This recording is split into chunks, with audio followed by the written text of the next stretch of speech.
Curtis Powell. I'm guessing that your YouTube blog has exploded in popularity after the Going Clear documentary appeared on HBO this week.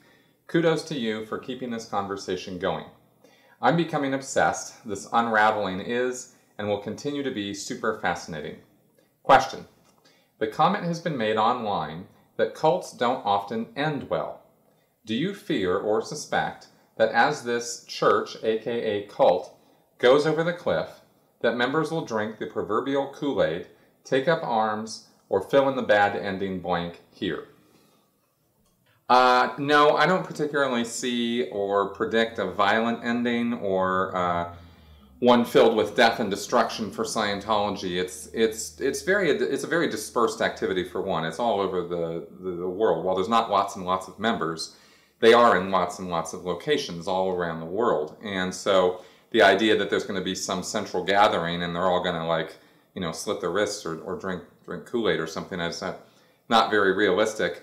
Also, something to keep in mind about Scientology and Scientologists is that there's a kind of narcissism that is a thread that runs throughout Scientology, and this has been commented on. I've written about it myself on my blog, and it's sort of a religion or a philosophy of ego, because it's all about improving yourself to the point where people will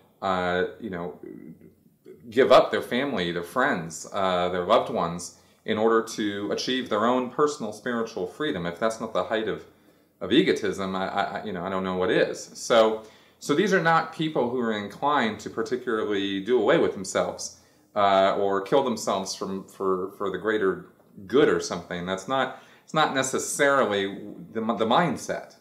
And while there could, I could see or foresee some sort of a disastrous occurrence maybe at the international base in Hemet, California, but that's a little hard for me to really swallow or really take seriously. I think that this is going to go out with a whimper, way more than I think this is going to go out with a bang.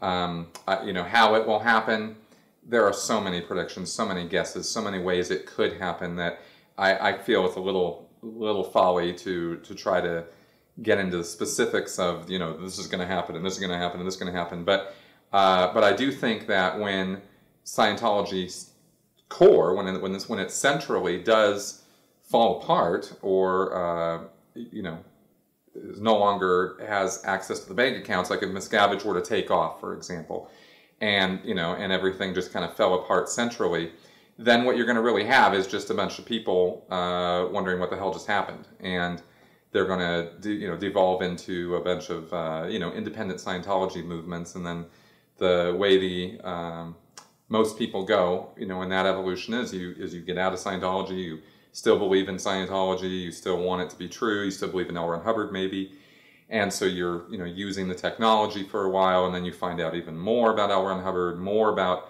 its evolution and its roots and whatnot, and then you eventually sort of just give the whole thing up and move on with your life. And that's a way oversimplified way of putting it, but that's sort of a progression of how people can leave the church. And I think we're going to see a lot more sort of just people fading away from that as it goes. I don't think we're going to see any kind of violent, okay, everybody, let's all get together and kill ourselves now. It's not really in their nature. So there you go.